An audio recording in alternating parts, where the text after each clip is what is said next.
The nursery room of the elite academy was supposed to be quiet, but it wasn't.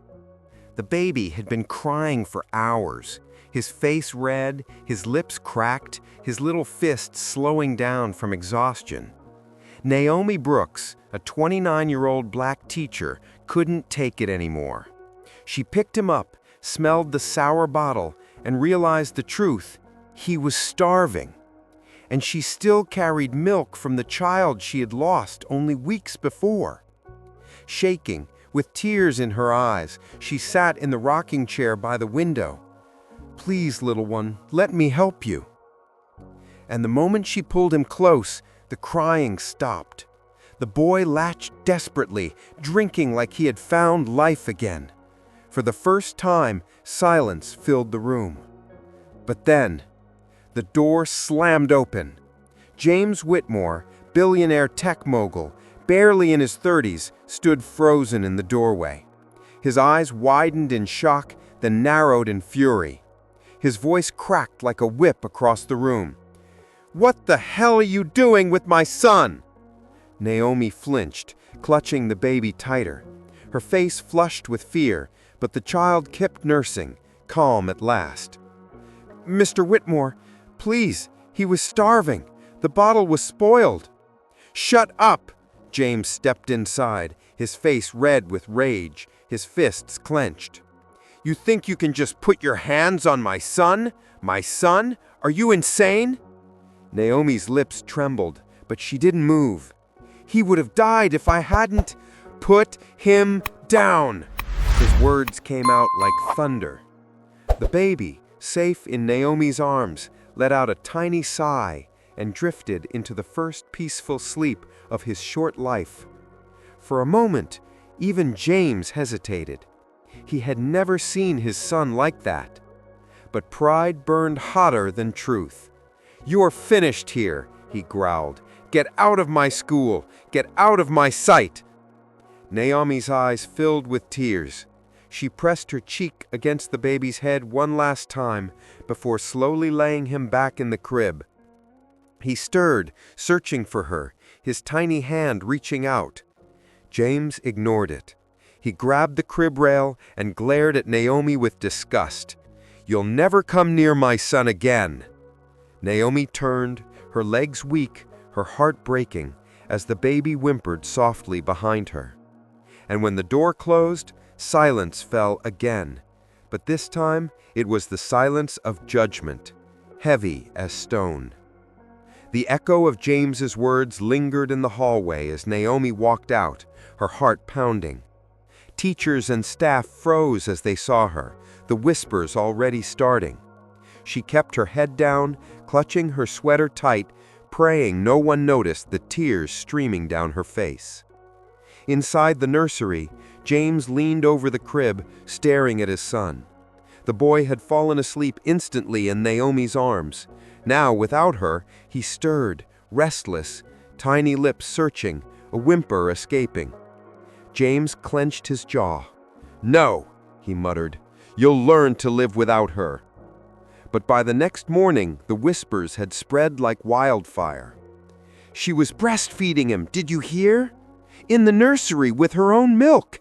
Obsessed, that's what she is. Obsessed with other people's children." At the elite academy, gossip wasn't just talk, it was poison. Mothers in designer dresses whispered at drop-off. Fathers smirked behind newspapers.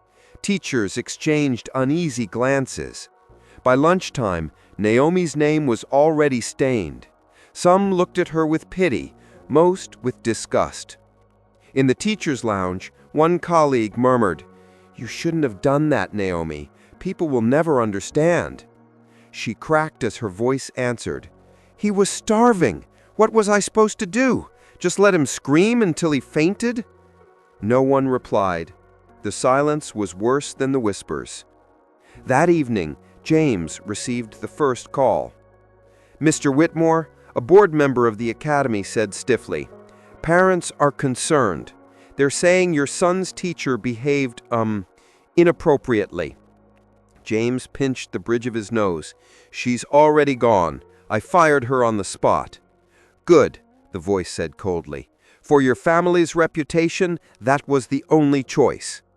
But upstairs in the mansion that night, the baby cried until dawn. No expensive nanny, no gold-trimmed crib, no lullaby app could calm him. He cried until his tiny voice cracked, until his body trembled from exhaustion. And for the first time in his life, James couldn't drown it out. He sat on the nursery floor, with his head in his hands, listening to his son's desperate screams echoed off the marble walls. The whispers did not fade, they multiplied. At first, it was just the Academy's parents, wealthy, sharp-tongued mothers in pearls and silk dresses, who exchanged knowing glances whenever Naomi walked past.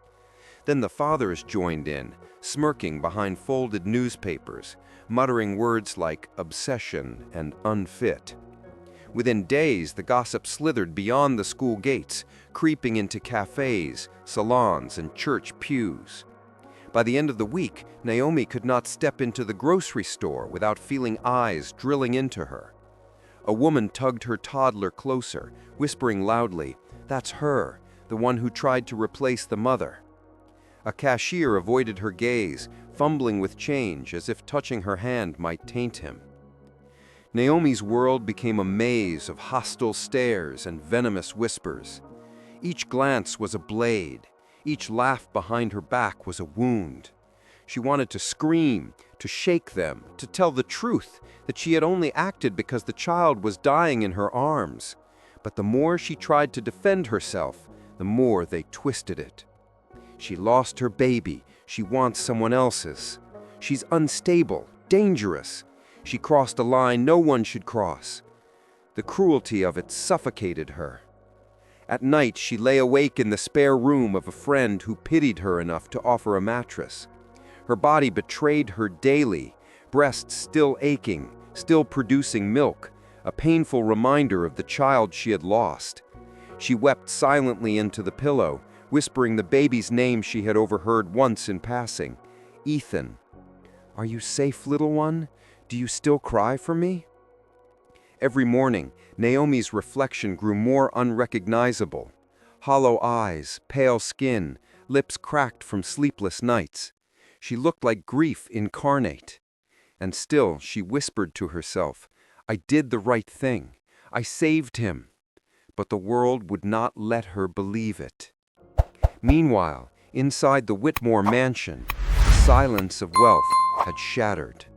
The marble halls, once polished and proud, now echoed with the raw and piercing cries of a baby who would not be comforted.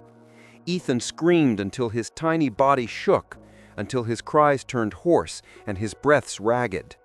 No nanny lasted more than 2 nights.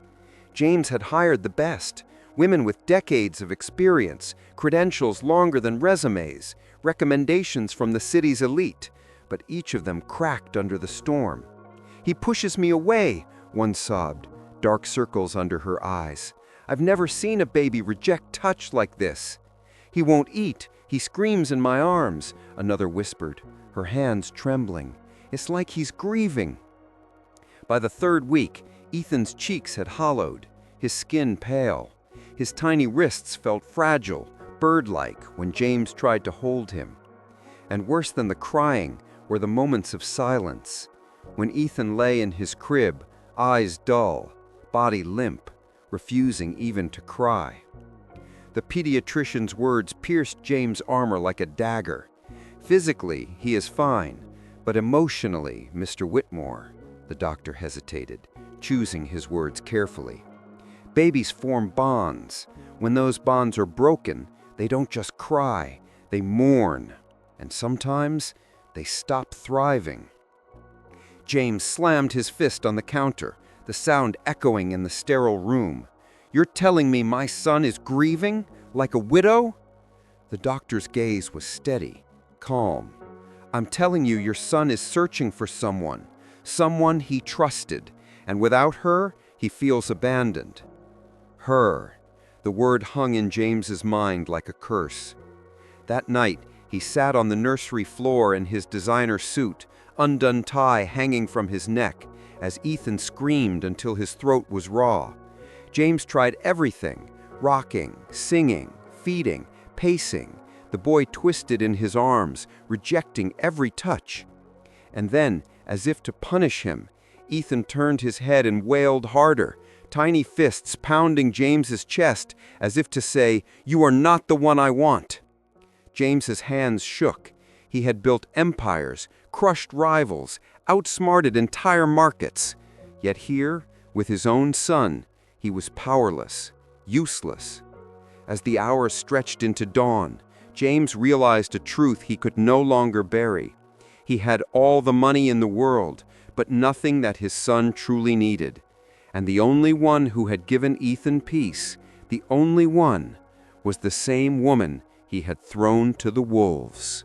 The Whitmore mansion was unraveling. Nights bled into days, days into nights, all stitched together by the same unbearable sound, Ethan's endless cries. The marble halls that once echoed with power now trembled under the weight of a baby's grief. James tried everything. Nannies came and went, doctors gave answers that weren't enough, and still Ethan wasted away before his eyes. His son's cheeks had grown hollow, his little fists weak. James had never felt more powerless. Then, one evening, a knock at his office door. It was Mrs. Keller, the academy's head mistress. Her voice was quiet, but her eyes carried fire. She placed a small handkerchief-wrapped bundle on his desk. The stench hit him immediately. Sour, spoiled milk. His stomach turned. "That," she said, her tone sharp, "was the bottle your son was left with the day Naomi intervened. She didn't cross a line, James. She crossed a threshold no one else dared. She saved him."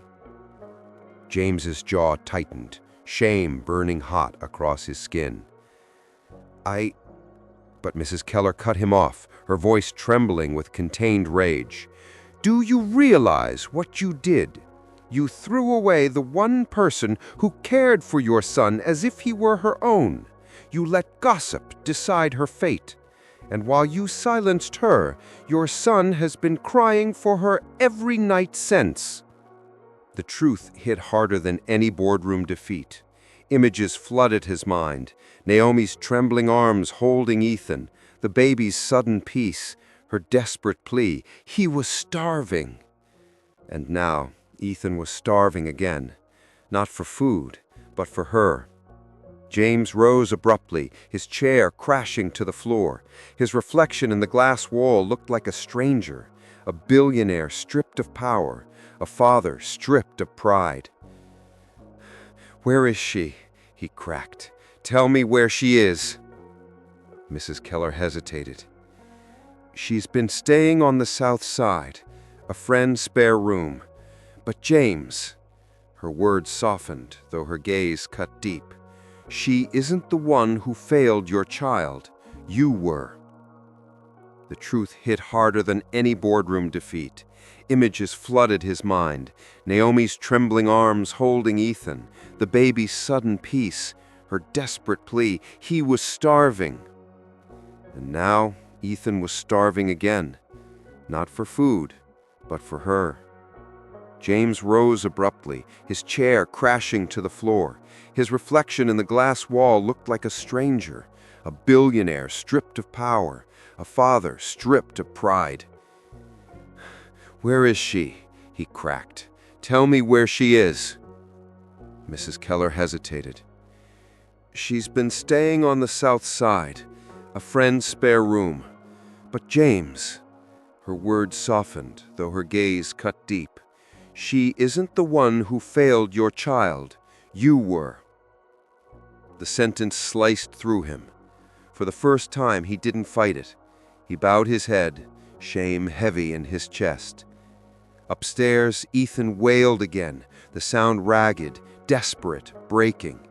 James looked toward the ceiling, toward his son's cries, and whispered to himself, "Hold on, little one. I'm bringing her back." He grabbed his coat, his keys. His empire could wait. His pride could rot. There was only one thing left to do. And as the door shut behind him, the mansion fell into silence, except for the baby's cry echoing through the empty halls, waiting for the only voice that could soothe it. The rain was falling in sheets when James's car pulled into the cracked street of the South Side. His expensive sedan looked out of place among rusted mailboxes and flickering street lamps. For once, he didn't care. He barely remembered driving, his knuckles white on the steering wheel, his chest pounding with a mix of shame, fear, and urgency. Naomi's friend's apartment was small, its paint peeling, curtains drawn. James climbed the narrow staircase, each step heavier than the last.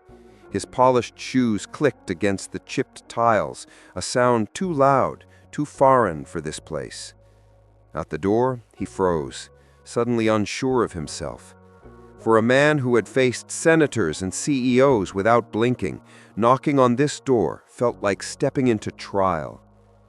He lifted his hand and knocked. The door opened a crack. Naomi stood there, thinner than he remembered, her eyes shadowed by sleepless nights. She looked at him, and for a moment her face registered nothing, just exhaustion, emptiness. "What do you want?" Her voice was flat, fragile, like glass about to shatter. James swallowed hard. "Naomi, it's Ethan. He's not well." Her expression flickered, a crack in the armor. "Not well," she repeated softly, as if tasting the words. "He cries all night," James confessed, his voice raw. "He refuses bottles. He won't let anyone hold him. He's fading." He blinks back tears, his pride bleeding out with every word. "I was wrong. God, I was so wrong." Naomi gripped the doorframe, her body trembling. For weeks she had silenced her body's aching need to hold Ethan, forcing herself to believe she would never see him again. And now, here was her father, broken, begging. "You threw me away," she whispered, her voice sharp with pain. "You let them destroy me. You let them call me obsessed, unstable." "I know," his voice cracked. "I believed lies instead of the truth in front of me. I failed him and I failed you." He pressed his hand to his chest, his voice dropping. "Please, he doesn't need me right now. He needs you." For a moment, Naomi's breath hitched. The room behind her smelled faintly of soap and lavender. On the table sat her Bible, worn and underlined, open to a page she had clung to through her grief. She closed her eyes, and then, wordlessly, she reached for her coat. When they arrived at the mansion, Ethan's cries were already rattling the windows. Naomi rushed inside, her steps instinctive, her body guiding her like a compass. James followed, heart hammering. In the nursery, Ethan lay in his crib, his face pale, his little fists barely moving. The sound of his cries was weaker than before, more broken. Naomi gasped, "Oh, baby!" She scooped him up, and the moment he felt her skin, Ethan let out a whimper that melted into silence. His head dropped against her chest, his tiny body pressing close as if he had been waiting for this moment forever. James stood frozen in the doorway, his throat closing. For 3 weeks, he had been powerless, and in 3 seconds, Naomi had given his son peace. Naomi lowered into the rocking chair, holding Ethan close. Tears streamed down her face as she whispered, I'm here, little one. You're safe now." Her blouse darkened as Ethan latched, the sound of his tiny gulps filling the room, the rhythm of survival itself. The boy sighed, his body relaxing, his tiny fingers curling into Naomi's collar as if claiming her as his own. And for the first time in weeks, the mansion fell silent, not with emptiness, but with peace. James pressed his back against the doorframe, his vision blurred with tears. He had spent his life building walls of pride, but in that moment they all crumbled. "I don't deserve your forgiveness," he whispered, his voice breaking. "But I swear I will never doubt you again. Not you. Not what you mean to him." Naomi didn't answer. She couldn't. Her throat was too tight, her heart too full. But when she glanced at James, he saw it. The truth written in her tears, in the way she held Ethan like life itself. And for the first time, James understood this was not about scandal or pride or reputation. It was about survival, about love stronger than blood, about a bond that no amount of gossip could erase. He stepped forward slowly, his hand brushing Ethan's tiny back as Naomi rocked him. The baby stirred but did not cry. For the first time, father and teacher sat together in silence, united by the fragile, powerful life they both loved. And in that silence, the mansion transformed. It was no longer a monument of pride. It was a home. The following Sunday, the Academy's parking lot was filled with polished cars and polished people. Mothers in pearls, fathers in tailored suits, children dressed like porcelain dolls. Gossip was their favorite sport, and today they had fresh fuel. The return of James Whitmore and his disgraced teacher. Naomi walked beside him, Ethan in her arms, dressed in soft white. She no longer wore a uniform. Her hair framed her face gently, her posture steady but cautious. Every step felt like walking into fire. She could feel their eyes, hear the whispers sharpened into daggers. There she is. She's shameless. He actually brought her back? The headmistress, Mrs. Keller, stood at the door, her arms crossed, watching with unreadable eyes. The crowd parted as James stepped forward, his face carved with determination. For weeks he had bowed to their whispers.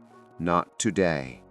He cleared his throat, his voice carrying across the courtyard. "You all said Naomi crossed a line. You whispered that she was obsessed. You judged her without mercy, and I—" He paused, his voice tight. "I cast her out." The crowd stirred, smug looks flashing like knives. James's voice rose, sharper now. "But while you gossiped, while you cared about appearances, my son nearly died. He cried until his body trembled. He wasted away in my arms. And the only reason he is alive," he turned, gesturing to Naomi and the baby nestled against her chest, "is because of her." A hush fell. She didn't act out of obsession, she acted out of love. A love stronger than blood, stronger than pride. She saved my son's life when all of us failed him, when I failed him. His voice broke, raw. "You want scandal? Here's your scandal. Money, pride, and reputation nearly killed my child. And she," his voice thundered now, "saved him." Naomi's eyes burned with tears. Ethan stirred in her arms, then sighed, calm and safe. The sound echoed louder than any judgment. One of the mothers gasped, covering her mouth. Another looked away in shame. The whispers crumbled into silence, the weight of truth too heavy to deny. James stepped closer to Naomi, lowering his voice but making sure all could hear. "She is not just her teacher. She is not just the maid you mocked. She is family. And if any of you cannot accept that, then you don't belong in our lives." The courtyard was silent now. No pearls clinked, no papers rustled, no voices dared to rise. Naomi clutched Ethan tighter, her lips brushing his hair as her tears fell. For the first time, she didn't feel like an outcast. She felt like what she had always been, a mother in spirit, chosen by the child who needed her most. James wrapped an arm around her shoulder, his other hand resting gently on Ethan's back. Together, they walked through the academy doors, leaving the crowd frozen behind them. And as the heavy doors closed, the whispers outside died. Inside, for the first time, there was only peace. the sound of a baby's breathing, steady and safe, in the arms of the woman who had given him life twice.